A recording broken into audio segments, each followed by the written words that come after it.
The praise you get for being reliable is the sound of your own cage locking. You've been told it's a virtue, a strength, the highest compliment. By the end of this, you will see it for what it is: a sophisticated defense mechanism against the terror of your own ambition.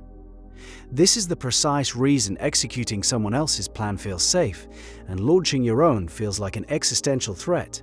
And this system is silently trading the life you could have for the approval you've been taught to need. You are the dependable one, the person who gets things done. When a project is failing, they give it to you. When a deadline is impossible, you're the one who stays late. You are the master of execution. You take a chaotic vision from someone else's mind, and you make it real.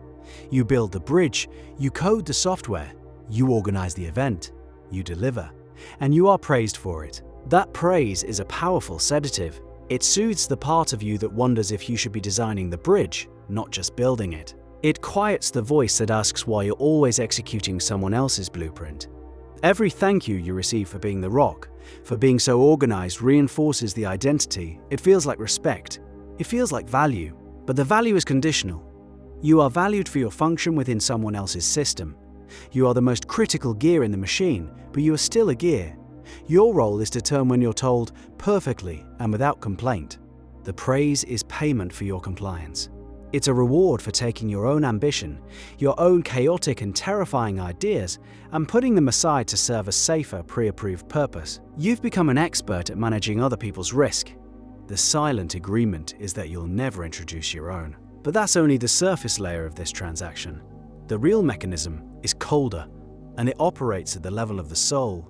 Think of it like this: there's the architect, and there's the master builder. The architect dreams up a skyscraper. They face the terrifying void of a blank page and draw a line. That line is a commitment. It's an argument with gravity, with economics, with reality itself. If the building's design is flawed, if it's ugly, if it's unstable, the failure belongs to the architect. Their name is on the blueprint. It is a public judgment of their vision and competence. The master builder, on the other hand, receives the blueprint. Their task is immense. They must understand materials, manage a complex team, solve 1,000 logistical problems.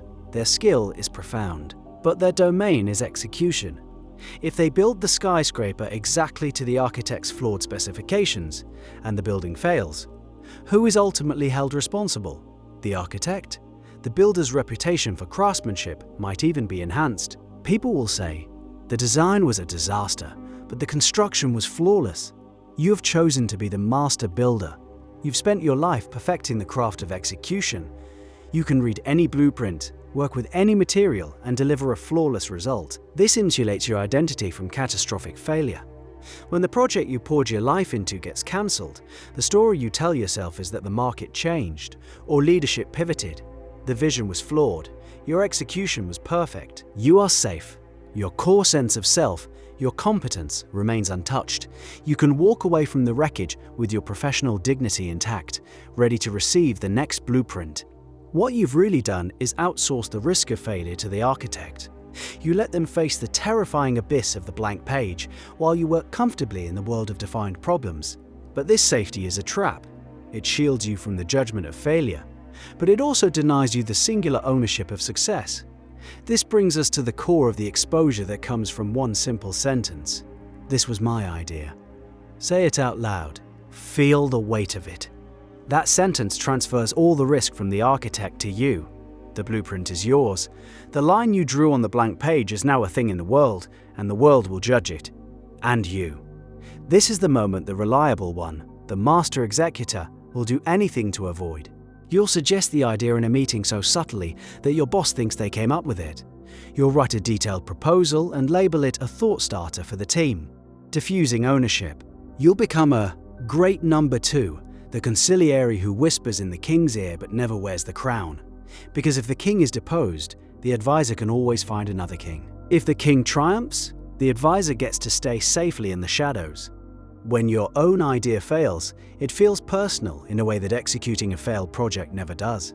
It's a verdict on your creativity, your intelligence, your taste, your judgment. The failure is absolute, and it is yours alone. It's the difference between the company had layoffs and my business went bankrupt. It's the difference between the film was shelved and nobody wanted to read my script. The first is a circumstance. The second is an identity-level wound. Your strategy of being reliable is a strategy to avoid ever feeling that specific wound. It's a masterful lifelong project of eco-protection. Now, it's easy to frame this as just being a good collaborator, that it's about humility and being a team player. And in healthy environments, collaboration is vital. The distinction is between collaboration and camouflage. Collaboration is bringing your blueprint to the table to build something bigger with other people who also brought their blueprints. Camouflage is showing up to the table with empty hands, waiting for someone else to unroll their plan so you have a safe way to contribute. One is an act of shared creation. The other is an act of hiding. You've become an expert at hiding in plain sight, your invisibility cloaked in the admirable costume of competence. The fear of your own idea failing is one lock on the cage, but there's a second, more insidious lock. It's the fear of what happens if your idea succeeds. Success is a disruption. Your identity as the reliable one is predictable. It's stable. People know what to expect from you. They know your role. You know your role. It's comfortable even if it's limiting. A successful idea, a project that is undeniably yours and that works, shatters that stability. You are a founder, you are a writer, the expectations change, the pressure changes. Your entire relationship to your environment is renegotiated. Suddenly, you are the architect. You are expected to have the next blueprint. And the one after that. You have proven you can create something from nothing, and now that is your new job. It is a job with no manual and no one to delegate to. This is a terrifying prospect. There's also a social cost. Your reliability makes you part of a tribe. You are one of us, the people in the trenches getting it done. Success, especially success born from your own ambition, can feel like an act of betrayal. You are leaving the tribe. You are breaking the unspoken pact of shared mediocrity that keeps many social and professional groups stable. You are no longer just building the bridge. You are owning it. This creates distance, envy, resentment. Your success forces your peers to confront their own inaction, and they may resent you for it. Staying reliable, staying in the role of the executor, is a way to maintain your belonging. You sacrifice your ambition for the comfort of the herd. The system is perfect. You avoid the personal shame of failure and the social risk of success. You are perfectly safe and perfectly stuck. But this safety carries a steep neurological price. Your brain begins to physically prune the very circuits required for ambition. Your brain is a machine for adaptation. The principle is simple. Neurons that fire together wire together. When you spend years, even decades, in the role of the executor, you are running specific mental programs over and over. You strengthen the neural pathways for logistical thinking, for breaking down a large, defined goal into smaller, manageable tasks, for quality control. For meeting specifications, your brain becomes incredibly efficient at operating within a predefined container. These pathways become myelinated, like well-paved superhighways.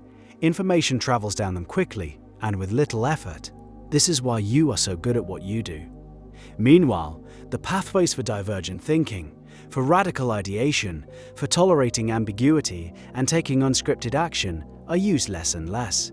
These are the circuits that light up when you face a blank page, the part of the brain that asks, "What if?" instead of "How to?" These pathways, through disuse, begin to weaken. It's the use it or lose it principle applied to your own mind. Synaptic connections that aren't reinforced are pruned away. Your brain, in its relentless efficiency, stops spending energy maintaining roads that you never travel. Imagine a world-class sprinter who only ever trains the 100-meter dash. Their explosive power would be legendary, but ask them to run a marathon or swim a channel, and they would fail. They have over-optimized for a single function. You have done the same thing to your mind. You have trained your brain to be a world-class executor at the expense of its ability to be a creator. Your mind becomes a finely tuned instrument for playing someone else's music. The part of you that composes its own melodies goes quiet. This process is subtle and slow, but it is real. Reversing it demands more than just a change of heart. It requires a specific counterintuitive first step. The real solution is the opposite. It is to practice failing on a scale so small it's almost meaningless. The answer is to ship small, ugly things. to ship them consistently, to publish the 300-word blog post, to post the one photograph you took, to launch the one-page website for a silly idea, to share the one-minute song you wrote. The point is for them to be finished, and public, and yours. This is exposure therapy for your ego. Each time you put something out there, no matter how small, you are taking a tiny dose of the poison you fear, the vulnerability of ownership. You are letting your name be attached to an imperfect output, and then you watch what happens. Nothing. The world doesn't end. You don't get fired. Your friends don't abandon you. You survive. Your nervous system, which has been screaming that public ownership is a lethal threat, receives new data. Alert. The subject has published an imperfect article. Subject is still alive. Recalibrating threat level. You are rewiring your threat response one tiny shipment at a time. You are teaching your own body, on a physiological level, that your identity is separate from the quality of your output. Your worth is not tied to the reception of your work. Most of all, you are building the muscle of finishing. You are breaking the cycle of endless polishing and perfecting, which is just fear dressed up as high standards. But your highly trained, reliable brain will rebel against this. It will scream that the idea is half-baked, that it's embarrassing, that it needs one more week of work. This is the cage defending itself. You need a way to outsmart your own defenses. The tech world has a concept called the minimum viable product, or MVP. The goal of an MVP is to build the most basic version of a product that can be released to the market. Its purpose is to learn. You release the core function to see if anyone even wants it before you spend a year and $1 million building the full version. You must apply the same logic to your own identity. You need to develop and launch a minimum viable self. This is a version of you that takes small, public creative risks on a consistent schedule. The key is to define the product by the action, not the outcome. The goal is, I will publish 100 words on my topic every day, not, I will write a viral article. The goal is, I will code and deploy a tiny web app every weekend, not, I will build the next Facebook. This framework gives your hyperlogical executor brain a plan it can understand. It transforms the terrifying, ambiguous cloud of be more ambitious into a clear, manageable project with key performance indicators. The KPI is the act of shipping itself. Did you do it? Yes or no? This builds momentum. It makes the act of creation a habit instead of a dramatic high-stakes decision. Habits are neurologically cheap. Decisions, especially scary ones, are expensive. You are creating a habit of agency. You are running a series of low-cost experiments to discover what you actually want to build, what you actually want to say. You are using the machinery of the reliable executor to systematically dismantle the prison that the reliable executor built. Your identity as the reliable one was a brilliant strategy your younger self devised to navigate the world safely. It was a job you took on to earn love, approval, and security, but it's a job description, not your soul. You can thank that strategy for getting you this far, and then you can quit. You can start the messy, clumsy, and terrifying process of becoming the architect of your own life. The cage is comfortable. The world will praise you for staying inside it. The world needs a steady supply of good soldiers. The only question is, do you need to be one? And this same mechanism, this deep fear of personal agency, is what traps millions in endless learning mode, consuming podcasts, books, and courses, but never creating anything. They're just building a more comfortable cage, which is a different kind of prison entirely.